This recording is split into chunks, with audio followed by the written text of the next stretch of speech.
Hello बच्चों, career platform में आप सबका स्वागत करता हूं। मैं हूं विनोद। और जो भी नीट एस्पिरेंट्स इस वीडियो को देख रहे हैं, मेरे तरफ से तहे दिल से आप सभी को नमस्कार करता हूं।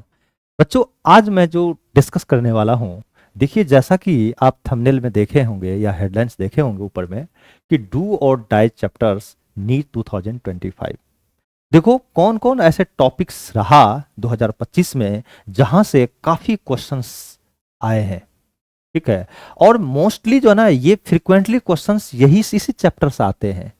ठीक है। और ये अगर आप जान गए तो 2026 में जो आप नीट का पेपर देंगे, वहां के लिए एक तरह से गेम चेंजर हो सकता है आपके लिए, और बहुत बेहतर रैंक बना सकते हैं आप अपना। तो इसीलिए डू और डाई चैप्टर उस चैप्टर को बोलते हैं जहां से फ्रिक्वेंटली क्वेश्चंस पूछे जा रहे हैं एग्जाम में। ठीक है। जैसा कि आप देख रहे हैं कि टॉप 70% की अगर हम बात करें कि top 70% paper from this topic, यानी कौन कौन सा ऐसा टॉपिक है जहां से 70% क्वेश्चंस पूछे जा रहे हैं, उस सारे टॉपिक इस वीडियो के जरिए हम आपको डिस्कस करेंगे। और एकदम प्लान तरीके से आपको स्टडी करना है। आपका ऑल इंडिया रैंक 500 के अंदर आएगा, आपको बेहतर रैंक अचीव करेंगे 2026 में, मैं आपको कमिटमेंट करता हूं। ठीक है। तो देखिए इसके अंदर जो है मैं आपको सारा चीजें बताता हूं। सबसे पहला मैं आपको बताता हूं नीट 2026 का एक तरह से रोड मैप लेकर के अगर हम चले, ठीक है, तो डू और डाई टॉपिक पे अगर हम वर्क करते हैं, ठीक है, तो सबसे पहला है top scoring topic for boost rank, है ना। देखिए बच्चों, डू और डाई चैप्टर कौन कौन से चैप्टर्स होते हैं, मैंने यहां पर लिखा है ठीक है, कि हर साल कुछ टॉपिक बार बार आते हैं और इनको कहते हैं डू और डाई चैप्टर्स। देख लिया ना आपको। ठीक है। अब वो सारे चैप्टर मैं आज बताने वाला हूं। ठीक है। तो देखिए आपको डू और डाई चैप्टर नीट 2026 के लिए अगर हम बात करें फिजिक्स की, केमिस्ट्री की, बायो को, आपको पता है कि 25 में फिजिक्स काफ़ी कठिन आ गए थे। हालांकि फिजिक्स के अलावा केमिस्ट्री, बायो भी इजी नहीं था, वो भी लेंदी था, लेकिन फिजिक्स कुछ कंपेरेटिवली ज़्यादा टफ था। ठीक है। इसी के कारण जो है रैंक जो कट ऑफ जो है ना कम गई है। ठीक है। ज़्यादा स्कोर नहीं कर पाए। टॉप पर जो है 686 पे फर्स्ट रैंक आया। 600 से ऊपर ज़्यादा स्टूडेंट नहीं ला पाए, मात्र 1200-1300 बच्चे ही ला पाए 600 से ज़्यादा स्कोर। ठीक है। तो कई सारा चीज़ें हैं, ठीक है, जो मैं आपको वीडियो में आपको बताए हैं। कई सारा वीडियो प्लेलिस्ट में आप देख सकते हैं। ठीक है। तो मैं बात करता हूँ नीट 2026 करीब है और कंपटीशन बहुत टफ है, तो आपको क्या करना पड़ेगा, ठीक है, डू एंड डाई चैप्टर पे ज्यादा काम करना पड़ेगा। ठीक है। इन पर फोकस और हाई रैंक प्लस सिलेक्शन पक्का आपका होगा ही होगा। ठीक है। Top 70% paper from this topic, ठीक है, क्रैक नीट 2026, ठीक है, विथ दिस टॉपिक। इस टॉपिक को पढ़ के 2026 में आप बेहतर रैंक ला सकते हैं। ठीक है। चलते आगे, मैं आपको बताता हूं सारी चीजें। देखो अगर हम बात करें डू एंड डाई टॉपिक में, अगर हम बात करें बायो का, तो जो बायो के बारे में अगर हम डिस्कस करें तो देखिए यहाँ पे बायोलॉजी के हाई इल टॉपिक जो है 50% पेपर का स्कोर होता है। ठीक है भाई, 180 क्वेश्चन रहेगा तो 180 में 90 क्वेश्चन तो बायो से ही रहेगा ना, और 90 में 45 फिजिक्स से और 45 केमिस्ट्री से। तो आप बताइए बायो का जो नीट में जो कितना बड़ा भूमिका हो गया, 50% का। तो उस बायो में उनमें आपको क्या होगा, जैसे ह्यूमन, मैंने कौन कौन टॉपिक इंपॉर्टेंट है, जैसे ह्यूमन फिजियोलॉजी 15 से 20% क्वेश्चन यहीं से आते हैं। जेनेटिक्स, ठीक है, 14 to 18%, इकोलॉजी 10 to 12%, और cell structure and functions approx 8%। तो आपको इस पे पकड़ बनानी है। साथ साथ डायग्राम बेस्ड जो होते हैं ना क्वेश्चंस, वो बहुत आते हैं एग्जाम में। ठीक है। इस कई बार नहीं भी आते हैं, तो ध्यान में रखिएगा। अगर हम 10 साल का पेपर देखें तो डायग्राम बेस्ड भी काफी क्वेश्चन पूछे गए हैं। तो उस पे तो डायग्राम बेस्ड नहीं भी पूछता है तो आप स्टडी करेंगे ना, तो दिमाग में लॉन्ग टर्म रुका रहेगा, आपके दिमाग में स्टिक रहेगा, है ना। तो इस पे थोड़ा सा प्रैक्टिस ज्यादा करें, तभी तो covering 60 to 70% of the chapter, this chapter can boost your rank और secure MBBS seat in government college. अगर बेहतर रैंक नहीं है, आज जो बोल रहे हैं ना कि सर फोन करके सब जो है हमें फोन करते हैं कि सर रैंक राउंड 2 में मुझे इतने रैंक आए, क्या हमें ये एमबीबीएस के लिए गवर्नमेंट कॉलेज मिल जाएगी, सर इतना पर क्या कॉलेज मिलेगा, ये नहीं मिलेगा, वो नहीं मिलेगा, ये सब जितनी भी कंफ्यूजन है ना भाई, अभी से लग जाओ, ताकि अगले साल जो है ना बेहतर रैंक प्राप्त करें आप। ठीक है, ये सबसे चक्कर में मत रहिए कि ये मिलेगी नहीं मिलेगी, क्यों? क्योंकि आपका रैंक अगर खराब होगा तभी ये सब देखने पड़ेंगे। इसीलिए अब ये सब इतना पढ़ लीजिए, इतना पढ़ लीजिए, ठीक है, कि नेक्स्ट ईयर जो आपको सोचना ही नहीं पड़े, ठीक है, बेहतर रैंक आए। ठीक है, तो सबसे पहला जो है ना, बेस्ड ऑन एनसीईआरटी और पीवाईक्यू एनालिसिस लास्ट 15 ईयर का, मतलब जो भी एनसीईआरटी बुक है उसका लाइन बाय लाइन आप पढ़ जाइए, एनसीईआरटी का बायो और केमिस्ट्री का खास करके। और फिजिक्स के लिए अगर आप देखें तो अगर आप पीवाईक्यू अगर बनाने के बावजूद भी अगर सेटिस्फेक्शन नहीं हो रहा है, तो जेई मेंस का क्वेश्चन उठा करके फिजिक्स का सारे क्वेश्चन को प्रैक्टिस कर लीजिए, आपको बहुत बेहतर रैंक आ सकता है। ठीक है, देखिए फिजिक्स में क्या है ना, आपको जैसे क्या होता है मैं आपको बताता हूं, जैसे टाइप ब्रेकिंग रूल आप जानते हैं, देख लीजिएगा एक बार वीडियो में। ठीक है, टाइप ब्रेकिंग रूल क्या होता है, ठीक है, यानी नीट का जो डार्क ट्रूथ है ना उस पे वीडियो बनाया हूं मैं।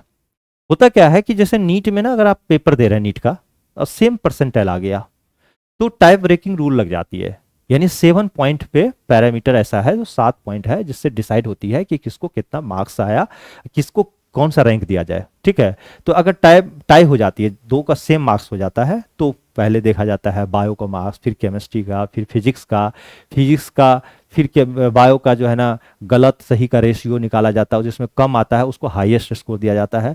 तो इस तरह से पहले होता था, कई सारा पैरामीटर, पहले एप्लीकेशन नंबर कौन दिया पहले, उसके बाद जो है ना कौन सा एज, ओल्डर एज है, वो सब था, वो सब हटा दिया इस बार। ठीक है, तो इसीलिए फिजिक्स में अगर आपकी गलती कम हो रही है ना, एक्यूरेसी ज्यादा है, आप क्वेश्चन कम अटेम्प्ट करो लेकिन गलत नहीं हो रहा है, यानी सारे सही हो रहे हैं, तो आपका स्कोर अच्छा हो सकता है। तो इसी लेकर के इस पर ध्यान रखना है। Strategy plus smart tips included food better time management, ये सब चीजें आपको रैंक बनाएगा। ठीक है, नेक्स्ट अगर हम बात करें फिजिक्स की, तो देखिए फिजिक्स में जो है ना,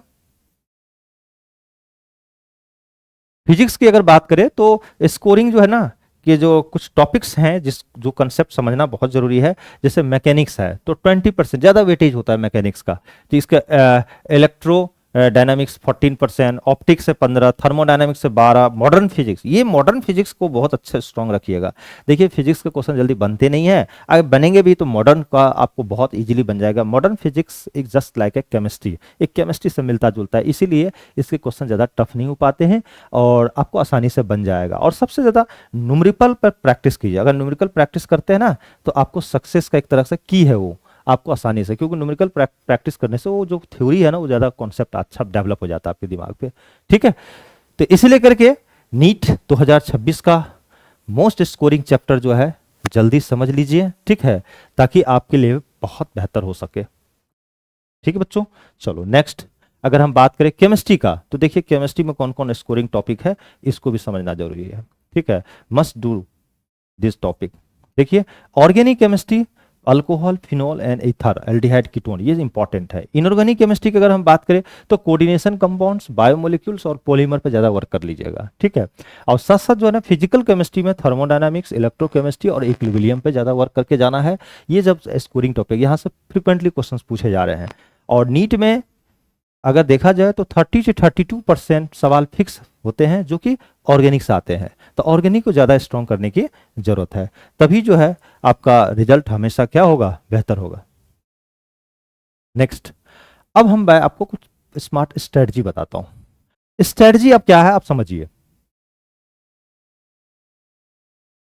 ये सबसे पहला, आप कैसे तैयारी करेंगे, कैसे आप बेहतर रैंक लाएंगे, तो देखो जो मैं आपको स्ट्रेटजी बता रहा हूं।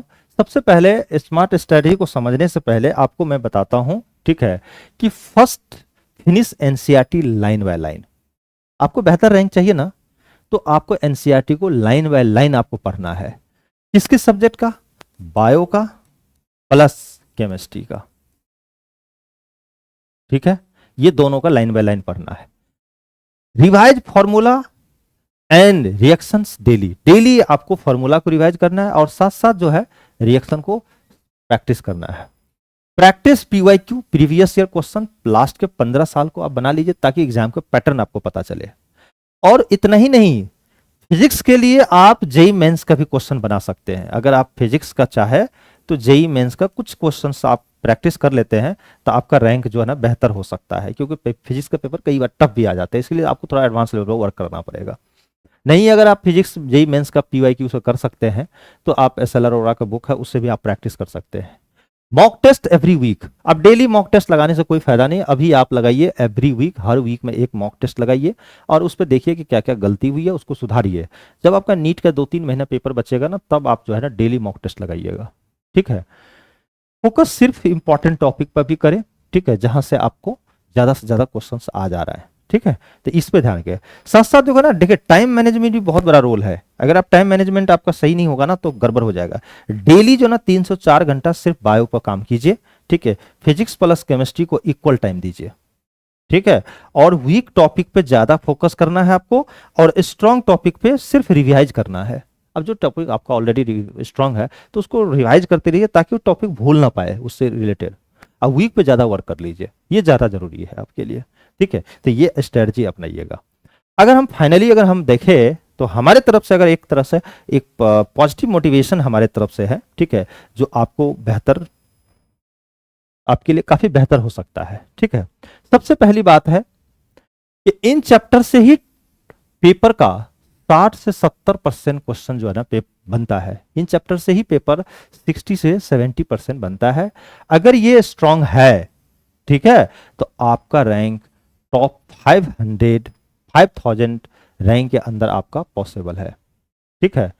और कंसिस्टेंसी इज की, लेकिन ये जो है ना कंसिस्टेंसी मतलब एक लगातार पढ़ना है, ये नहीं कि 10 दिन महीने दिन पढ़ लिए फिर उसके बाद ब्रेक कर दिए, नहीं, ठीक है। ये लॉन्ग टर्म करना है, सिर्फ पढ़ाई नहीं, स्मार्ट स्टडी जरूरी है। और स्मार्ट स्टडी में एक तरह से कंसिस्टेंसी के तरफ लॉन्ग टर्म करना है। 1 साल का प्लान किया तो 1 साल काम करेंगे, ठीक है। तो ये तरीका था, ये प्लेटफॉर्म था, ठीक है। और जिस प्लेटफॉर्म के जरिए आपको हम मोटिवेट करते हैं, हम आपको बताते हैं कि आपकी क्या स्ट्रेटजी होनी चाहिए, किस तरह से है, उसके पीछे क्या डार्कनेस है, उसके पीछे जो है, ठीक है, सच्चाई क्या है, ये सारी चीजें मैं आपको बताता हूं। तो अभी तक अगर इस चैनल को आप सब्सक्राइब नहीं किए तो प्लीज सब्सक्राइब कर दीजिए, क्योंकि एक लाइक तो आपका बनता है। और मैं आपको ये भी बताना चाहता हूं कि कमेंट करो आपका सबसे डॉट चैप्टर कौन सा है, ठीक है, डॉट नेट मतलब टफ चैप्टर कौन सा है। आप हमें ये बताइए कि आप जो पढ़ते हैं उसमें सबसे आपको टफेस्ट चैप्टर आपके लिए कौन सा चैप्टर है। वीडियो शेयर करो दोस्तों के साथ ताकि सबका सिलेक्शन हो, ठीक है। और कैरियर प्लेटफॉर्म के साथ बने रहो डेली अपडेट के लिए और हमारे नए नए टिप्स के लिए, ठीक है। किसी को स्टूडेंट को अगर किसी भी तरह का दिक्कत होता है, कोई भी क्वेरी है, तो डिस्क्रिप्शन बॉक्स में मेरा मोबाइल नंबर है, उस पर कॉल करके हमसे कोई भी किसी भी तरह का आप सलाह ले सकते हैं। मैं हमेशा आपको सपोर्ट करूंगा। Wish you all the best, ठीक है। और थैंक यू करियर प्लेटफॉर्म।